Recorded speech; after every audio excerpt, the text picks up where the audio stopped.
al hombre a nuestra imagen y conforme a nuestra semejanza, y enseñoree en los peces del mar, en las aves del cielo, en las bestias, en toda la tierra y todo animal que se arrastra sobre la tierra. Leamos también el capítulo 2, el versículo número 7,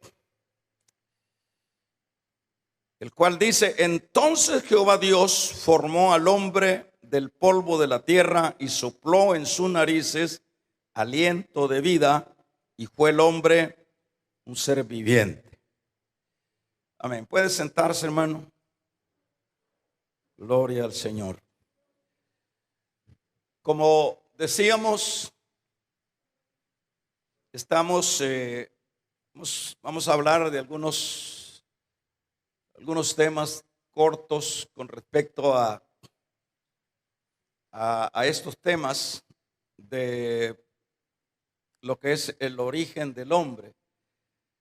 En esta ocasión vamos a hablar, bueno, ya hablamos del origen del hombre, es decir, tratamos la manera de descifrar de dónde apareció el hombre. No apareció pues del mono, porque si no ya nos hubieran hecho huelga los monos.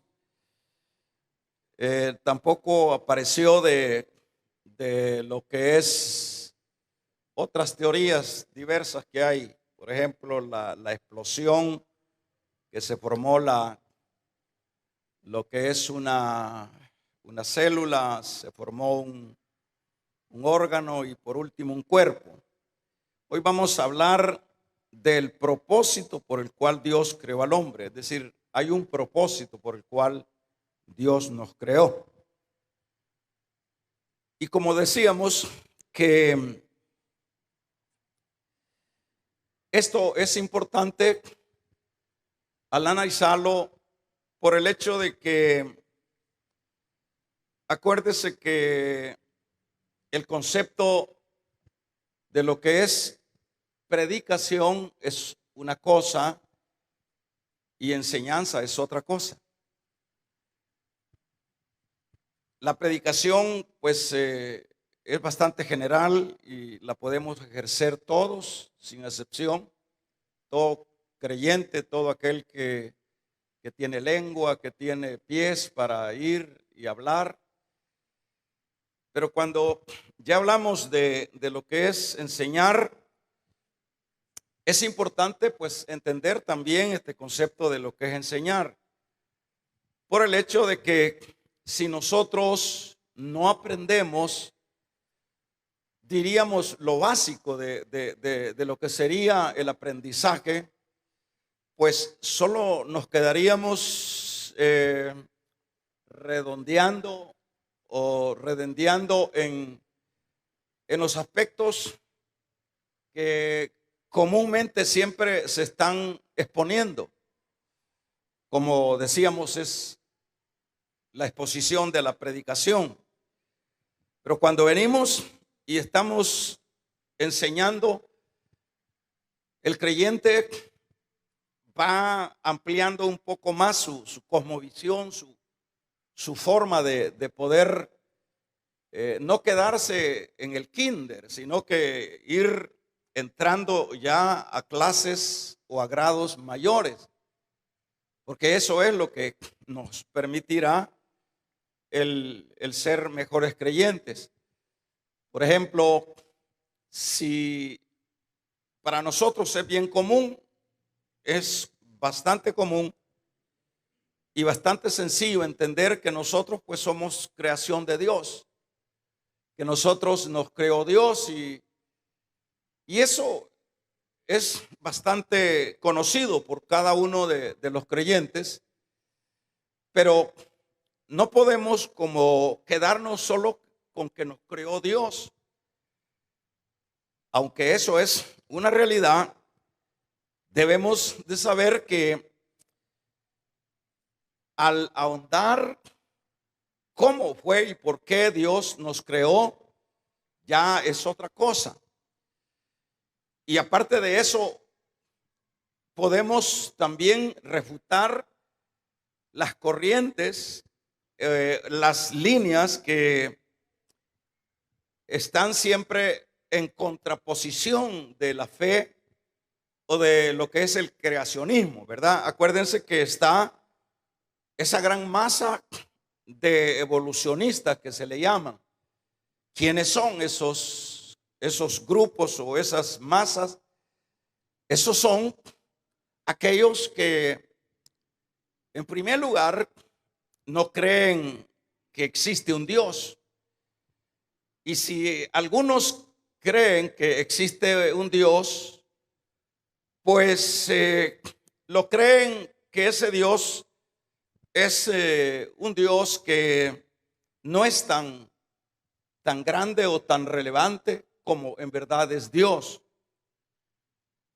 Por ejemplo, si no nosotros enseñando vamos señalando lo opuesto a lo que nosotros creemos, vamos a ser niños.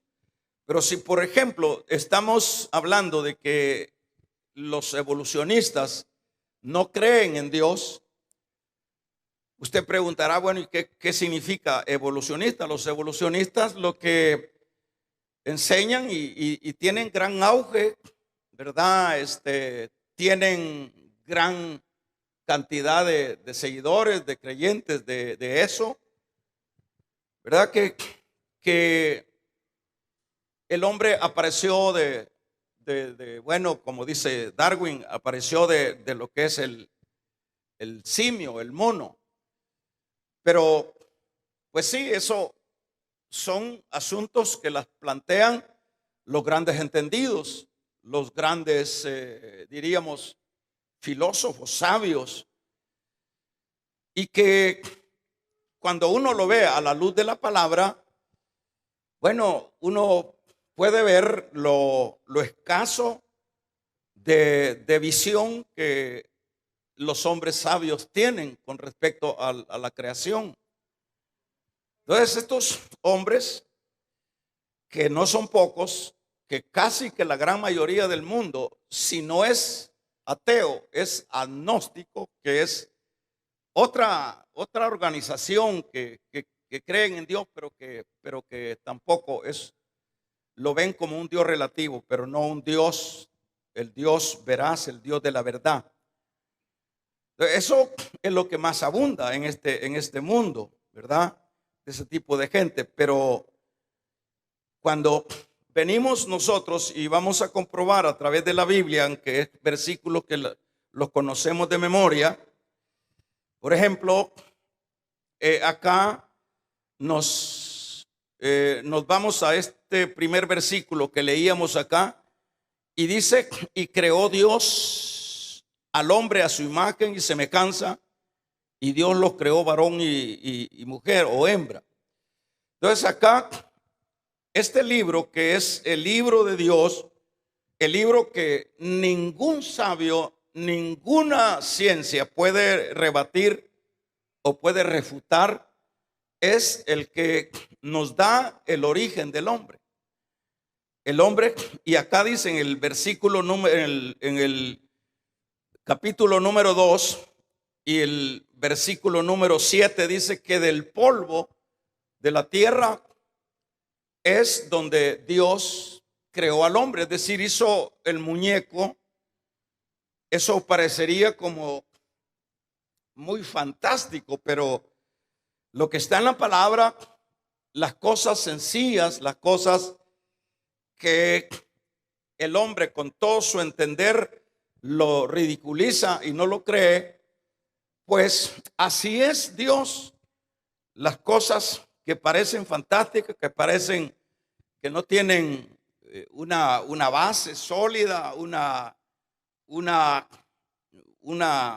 solidez en cuanto al concepto de que del polvo agarró Dios y de ahí hizo al hombre, pues así dice la palabra, que lo hizo del polvo. Entonces nosotros somos, en este caso, si como el hogar del hombre iba a ser la tierra, en este caso Dios, hermanos, le hizo un cuerpo que salió de la misma tierra. Es decir, el hombre fue hecho, fue creado de la tierra y por ende del mismo material Dios le hace un cuerpo de tierra, de lodo, de arcilla, de lodo, de lo que pensemos que es ese material.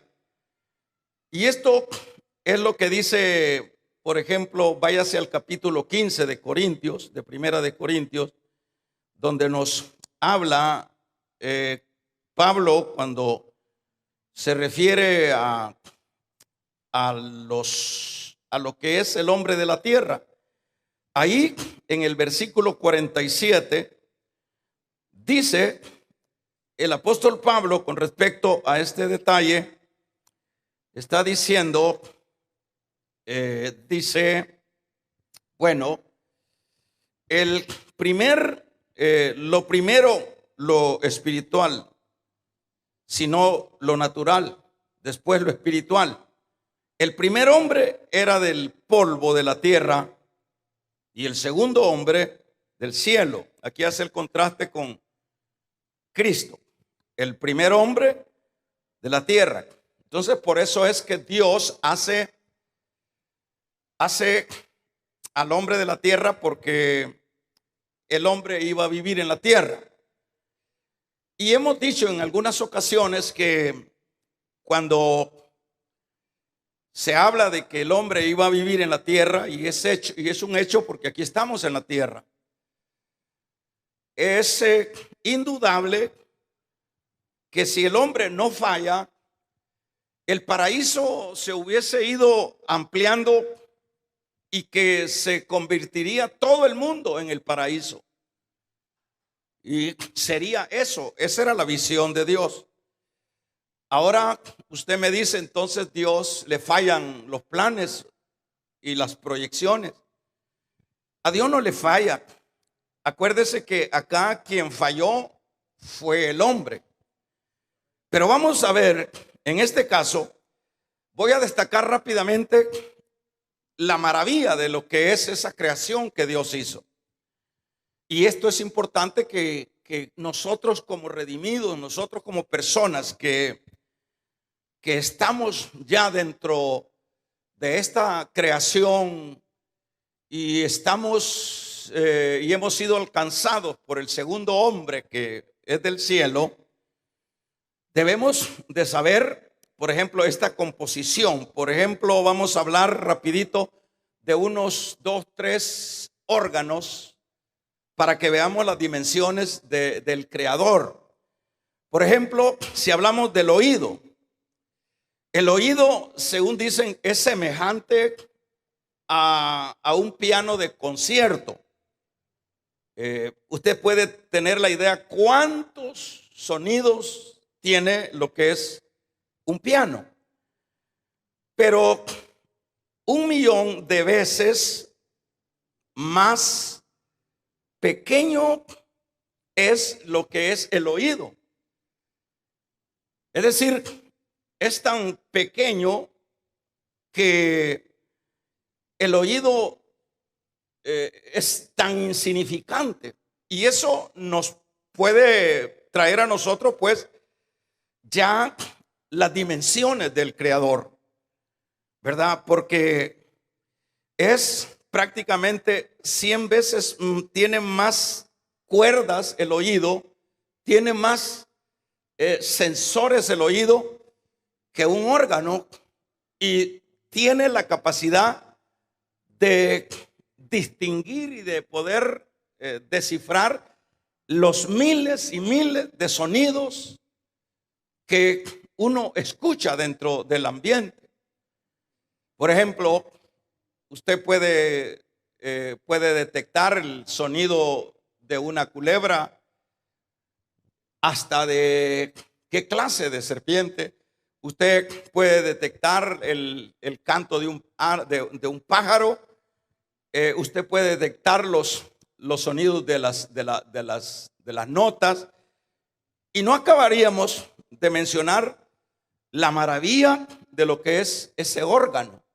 que para muchos de nosotros, pues, como Dios nos creó, pues no tiene importancia el tal órgano. Pero cuando venimos nosotros y vamos estudiando parte de lo que serían estas maravillas, en particular de lo que es el hombre en sí, uno, hermanos, puede decir qué grande es Dios, qué maravilloso es Dios. Pero no nos podemos quedar solo con lo que es el oído, que parece insignificante, a tal grado que, por lo menos dicen los médicos, que el dañar diríamos una capita que tiene adentro, es decir, ese creador le hizo una telita antes del tímpano, que eso le permite la protección del tímpano. Yo me pregunto, por ejemplo, qué cuidado el de ese creador, qué manos tan finas, qué ingeniería la de ese creador, que ese gusanito, que esa cosa que está escondidita ahí, es lo que a nosotros nos permite descifrar cantidades de sonidos, y que si por un descuido nosotros afectamos esa telita que está antes del tímpano, la persona queda sorda. Por ejemplo, los doctores que se especializan solo en áreas como, por ejemplo, diríamos, estas áreas del oído, de la garganta, esos, por lo menos una especialidad de eso, lleva otros 4 o 5 años de especialidad solo para poder entender e ir conociendo lo que es ese órgano. Y si hablamos de los demás, de las demás especialidades de los médicos para ir entrando en cada órgano, por ejemplo, el ojo, se dice que, hermanos, es la cámara jamás inventada en esta tierra, que lo que es el ojo. Y que es importante que vayamos viendo esto, porque como nosotros decimos como cristianos, bueno, si nosotros somos creación de Dios y punto, y eso, pero es importante ver de alguna manera algunos detalles de lo que es esa creación. Porque de acuerdo, por ejemplo, si usted ve lo que los inventores que han hecho cosas que han sido de gran bendición para la humanidad, ese realmente no es tan conveniente ni es y no debe de ser tan simplista la persona de ver, por ejemplo, las ondas de la radio, las ondas de cómo se transmiten, o esas ondas de la televisión, si no son ondas, que son partículas que llegan a convertirse en esa pantalla una persona, una imagen. O sea que encender el televisor es una cosa y ver aquello que hay ahí, pero otra cosa es preguntarse qué creación la del mismo hombre, qué adelanto. Ya eso es otra cosa, ya no es tan simplista eso. Entonces, cuando venimos nosotros y vemos la creación de ese Dios que dicen los evolucionistas que venimos del mono, y los otros que venimos de una explosión, en este caso a nosotros nos daría risa al ver solo un detalle. Por ejemplo, decíamos el ojo, hermanos. Esta es una cámara que jamás nadie la ha podido inventar ni la inventará. Del ojo se derivan los inventos de las cámaras, ¿verdad? Pero no hay ningún científico que pueda superar ese organito que da esa visión. ¿Qué le parece? ¿Verdad? El corazón, dice que el corazón late 100,000 veces al día, y es un órgano que dura todo toda la vida de la persona. Si usted ve ese funcionamiento, pum, pum, pum, pum, pum, pum, es un nervio tan fuerte, hermanos, tan adaptado a la función que se iba a llevar a cabo. ¿Cómo podemos ver nosotros a ese creador en cosas así? Por ejemplo, se dice que el cerebro, hermanos, por hablar de lo que es esta parte del cerebro, fíjese que dicen que no hay y no pueden haber toneladas de computadoras con respecto al cerebro que puedan superar al cerebro. Toneladas de computadoras no hay en la tierra algo que pueda superar lo que es, hermanos, el cerebro. Por ejemplo, se dice que contiene más fibras de nervios que todas las líneas telefónicas que hay en el mundo. O sea, solo vea lo que es el cerebro, las líneas de teléfono que hay en el mundo realmente no pueden superar al cerebro. ¿Y sabe cuánto pesa el cerebro? Un promedio de 3 libras. O sea que es algo maravilloso lo de nuestro Dios. ¿Cuántos alaban su nombre? O sea que cada parte del cuerpo, de ese cuerpo que dice allá que el Señor tomó polvo y lo creó, cada parte de ese cuerpo o de este cuerpo nuestro, hermanos, es el testimonio de la grandeza de ese Dios. Decíamos el jueves pasado, ¿cómo puede ser si nos detuviéramos en ir viendo todos los demás órganos que componen el cuerpo, todas las células, todas las neuronas, todas las fibras, todos los nervios, todo, hermanos, el sistema digestivo, el sistema nervioso y todo lo que podemos ver? Por ejemplo, yo muy poco atrás acá he podido comprender cuando uno, como pues si no sabe, el que no sabe es como el que no ve. Dice, por ejemplo, uno come en la noche, ¿verdad? Uno le da con todo en la noche, pero cuando ya uno va aprendiendo a conocer las cosas, ya leyendo un poco y siendo un poco más informado, se puede uno dar cuenta el error que significa comer en la noche. Porque no voy a hacer que les invite y ya dejen de comer, ¿verdad? Pero estoy refiriéndome a la incomodidad a la cual llevamos el órgano, por ejemplo, digestivo. Nosotros nos acostamos a dormir y ellos quedan, hermanos, dándole, porque si ellos no hacen, no procesan esos alimentos, nosotros nos vamos a morir. Pero la gran pregunta es, ¿cómo? Ese que dicen que del mono nacimos nosotros, ¿qué mono más inteligente ese, hermano? ¿Qué cosas más inabsurdas las que el hombre mismo, se inventa con tal de llevar lo que es una contraria a la creación de Dios? Váyase al Salmo 139 y vamos a ir viendo, porque ya vamos finalizando, el Salmo 139.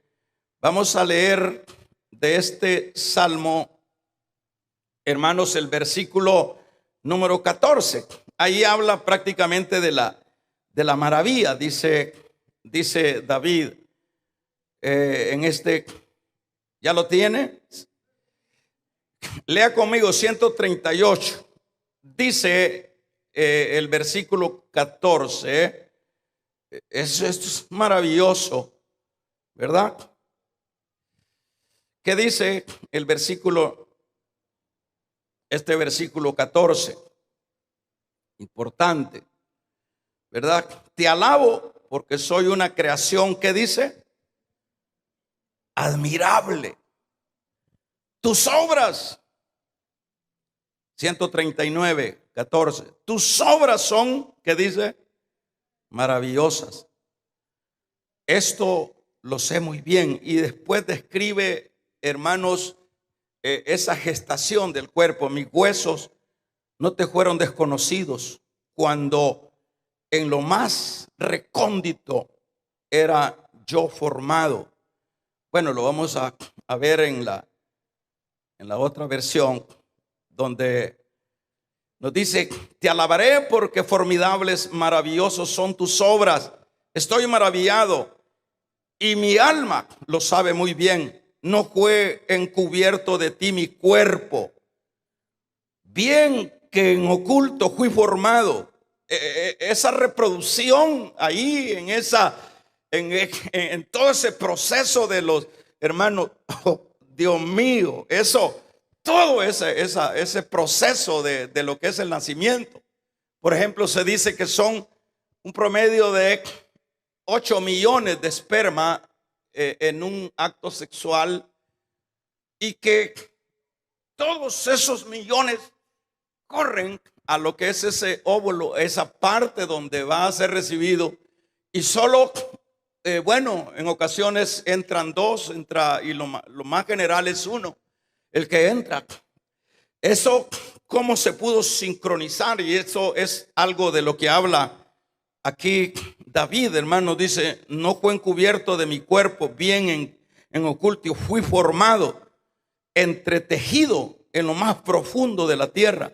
Mi embrión vieron tus ojos, y en tu libro estaban escritos todas aquellas cosas que fueron luego formadas. Es decir, yo digo que Dios en esa creación tiene una computadora de este ser humano, porque aquí lo dice, ¿verdad?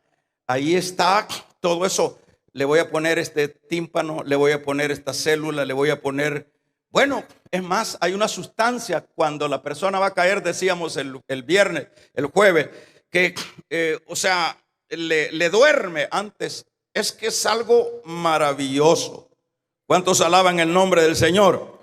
Así que esta maravilla de Dios, hermanos, la creó del polvo de la tierra. Mire quién es el Dios nuestro. El Dios nuestro no es un muñeco. El Dios nuestro no es una filosofía. El Dios nuestro no es un invento. El Dios nuestro, porque hermanos, el mismo Pablo habla de la creación misma como testimonio de aquellos que dicen que no hay Dios. La misma creación es el testigo de que no estamos en esta nave de la tierra, porque esta nave de la tierra está, hermanos, en la nada. Estamos navegando. Usted no sabe que estamos en un avión y ni sentimos el vuelo. Y este avión da vuelta a las 24 horas. ¿Cómo puede ser? ¿Y quién sostiene eso en medio de meteoritos, de peligros? Vamos a regalarle ofrenda de palmas al Dios de la gloria. ¿Cómo puede esto sostenerse? Que son a tal grado que hay piedras que son meteoritos, son montañas, que en esa creación que es esto ya más tangible, la tierra, su sistema, es que es para donde vea el hombre va a haber un creador. Para donde voltea a ver va a haber un creador en todos los campos. Y eso es lo que dice la creación misma. Es el testimonio de que hay un creador, porque no puede estar este planeta en medio de la nada con grandes peligros, justamente en el lugar donde debe estar, así por la pura casualidad. Eso es absurdo pensar eso. Entonces quiere decir que esta maravilla de Dios la creó Dios del polvo de la tierra. ¿Qué le parece el Dios que nosotros tenemos? y la hizo a su imagen y semejanza. Cuando dice a su imagen y semejanza, hermanos, le dio el carácter de su personalidad. En comparación a lo que son los animales. Los animales no tienen esta dignidad que nosotros tenemos como seres humanos. Así que le dio la semejanza de él. Haremos al hombre a nuestra imagen y a nuestra semejanza. En este caso le puso alma. Alma, entiéndase, mente, emociones, voluntad. Las emociones o la mente permite que el hombre piense, ¿verdad? Por eso la persona no es un animal, es un pensante. La persona piensa. Por ejemplo, con las emociones el hombre puede amar, ¿verdad? Y aparte, con la voluntad el hombre puede elegir. Estamos hablando de ese hombre original. Vea que no solo es esos detalles que estoy diciendo, de esos millones de cables que están en el mundo y que no se comparan con toda la composición del cerebro, y que apenas el cerebro pesa 3 libras o menos. ¿Cómo podemos negar a ese creador? ¿Cuántos alaban el nombre del Señor? Pero a este Dios, hermanos, a este cuerpo le dio también el soplo de su espíritu. Cuando dice, hace al hombre del polvo de la tierra y sopló en sus narices. Cuando dice sopló en sus narices, está hablando de su espíritu. Ya ahorita hablamos del alma, que el alma se compone con lo que es, hermanos, la mente, emociones, voluntad, que le permite pensar, amar y elegir. Pero aparte está el espíritu. Cuando sopló en sus narices, es soplo de vida.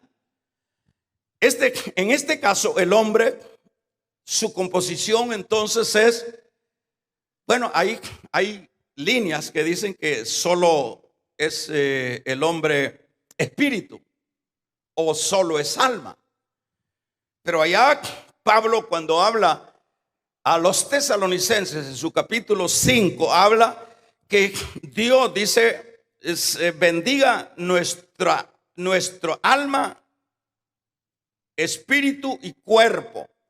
Entonces habla de alma, espíritu y cuerpo. El alma decimos que es la parte, todos estos dos elementos, alma y espíritu, son asuntos inmateriales. No lo podemos ver. Podemos ver el hombre hecho de barro, que somos nosotros, podemos palparlo. Pero estos otros elementos no se pueden, son invisibles, pero se manifiestan en sus acciones. Por ejemplo, lo que es la voluntad, es la voluntad la que nos trae a nosotros acá. La voluntad proviene del alma. Usted dice, voy a ir a la iglesia, y el cuerpo lo que hace es, como usted sería las veces del carro. Entonces se monta usted en el carro y el carro lo lleva a donde la voluntad quiere, a donde la voluntad lo lleva.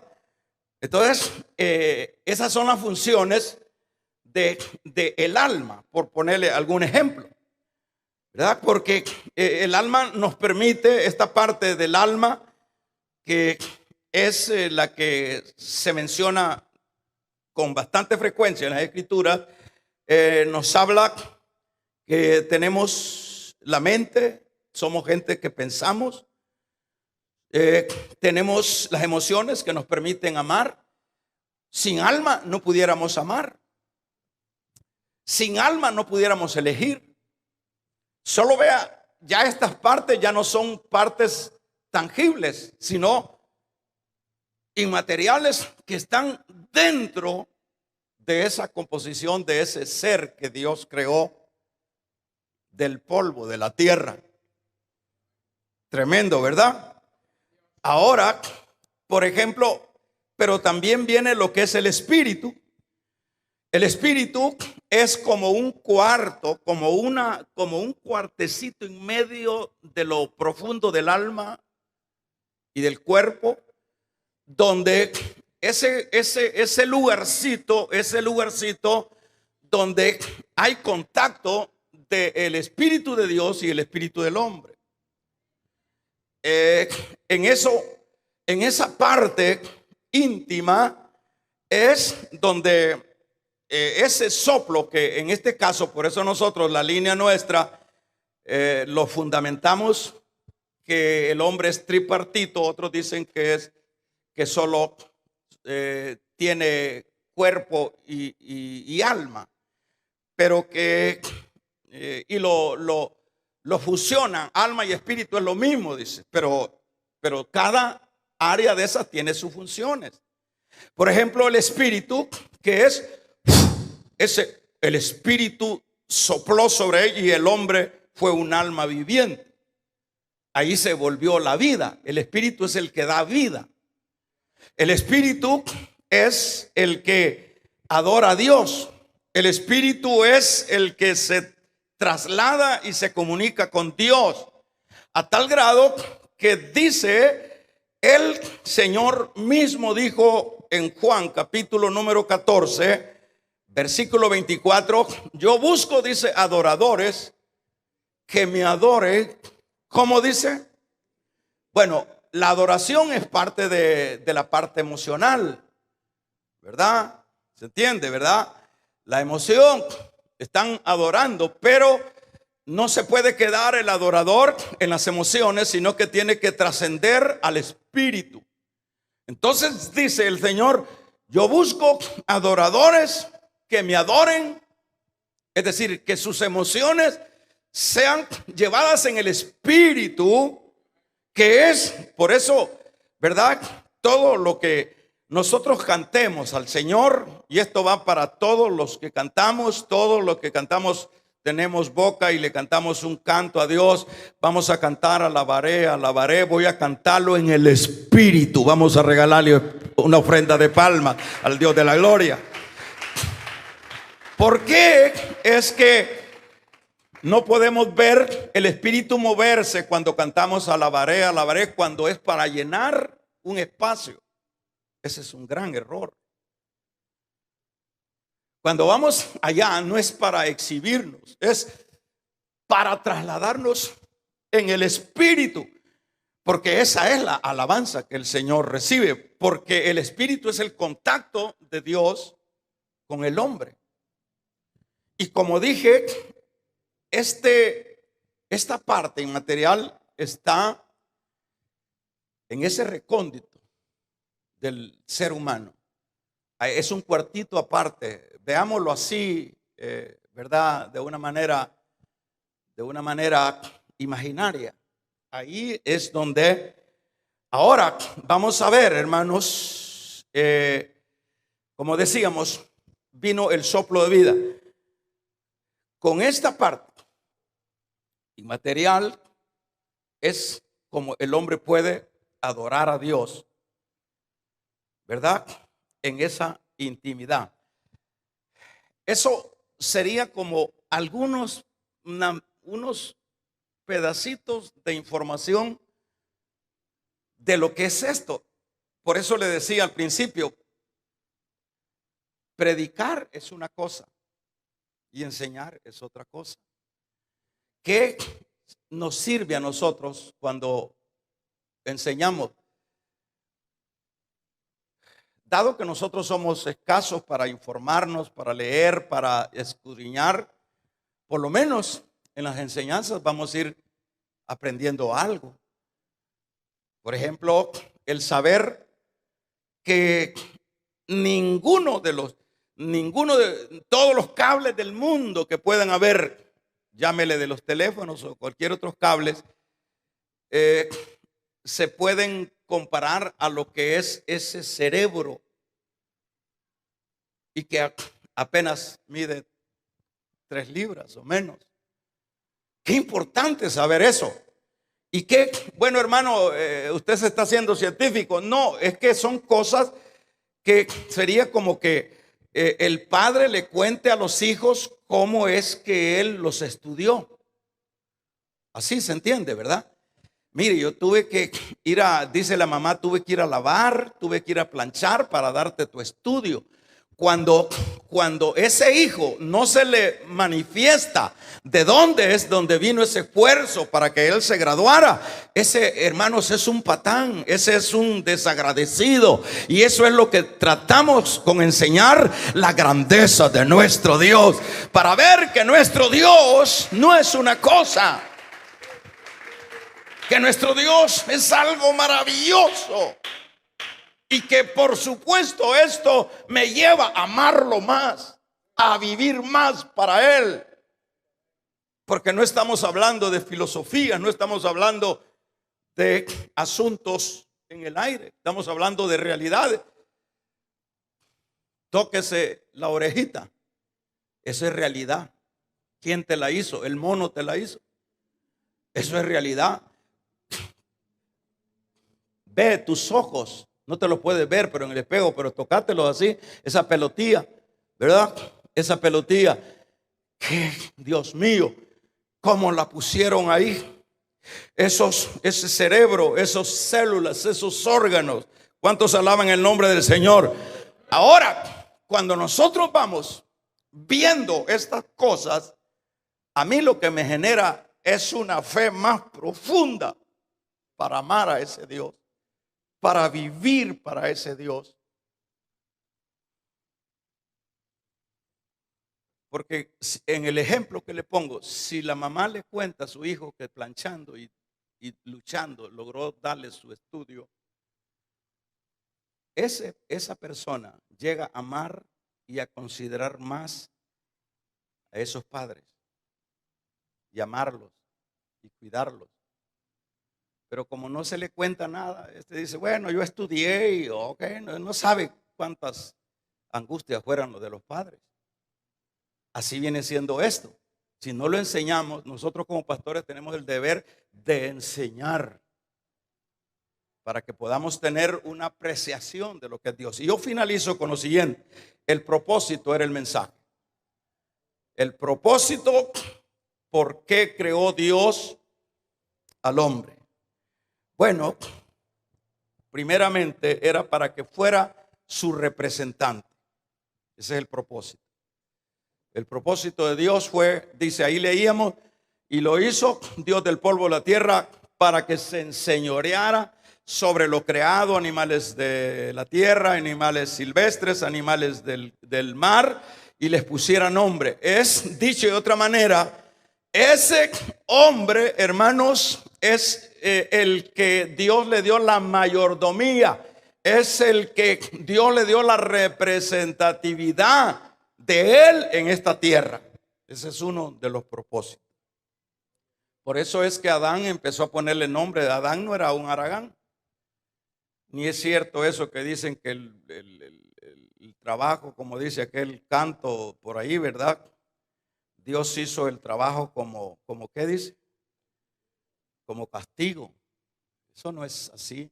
Ese es invento de los haraganes. Pero Dios hizo el trabajo, dignifica a la gente, da estabilidad emocional, espiritual, da sentido.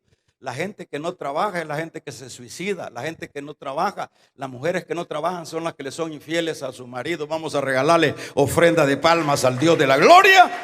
Aleluya. Entonces es una de los propósitos. Segundo, estoy generalizando. Segundo, es para la gloria de Él. Corriendo, Isaías, capítulo 43. Con esto nos vamos. En este capítulo 43 y verso 7, corriendo lo leemos y nos dice: todos los llamados de mi nombre, ¿qué dice? Para gloria mía, ¿que qué? Léanlo todos, vamos a ver. 7 del 43. Vamos a leerlo todos. Todos los llamados de mi nombre, para gloria mía, los he creado. Es decir, Dios, otro propósito es que hizo al hombre para su gloria, ¿verdad? Para su gloria. Otro aspecto es para su servicio, ¿verdad? Esto serían como tres aspectos simples, sencillos, pero poderosos, que son las razones por las cuales Dios creó al hombre del polvo de la tierra, ¿verdad? Para que fuera su mayordomo, que lo representara, para que lo glorificara y para que le sirviera. Es decir, el hombre en sí, cuando estamos en ese estado del que estaba Adán, estaba en esas condiciones óptimas para esto, ¿verdad? Pronto hablaremos de la caída del hombre. Pero en este caso, Adán, bueno, eso fue lo que empezó a hacer. Empezó a gobernar, a subyugar y por supuesto alabar y glorificar a Dios. No dice la Biblia que era tan evidente la comunión que tenía Adán con Dios, que Dios lo visitaba todos los días. Venía Dios, qué tremenda experiencia, que bajaba Dios al huerto a platicar con aquel ser inteligente que había hecho. Qué tremendo, ¿verdad, hermano? ¿Hasta dónde llega Dios? Bajar para que aquel le alabe, para que aquel le bendiga. Ahora, nosotros que hemos sido rescatados por el segundo Adán, estábamos desfasados, pero al haber sido rescatados por el segundo Adán y traídos de alguna manera a la originalidad del principio, debemos entonces ser representantes de Dios. Debemos de ser adoradores de Dios y debemos de ser servidores de Dios. Póngase de pie.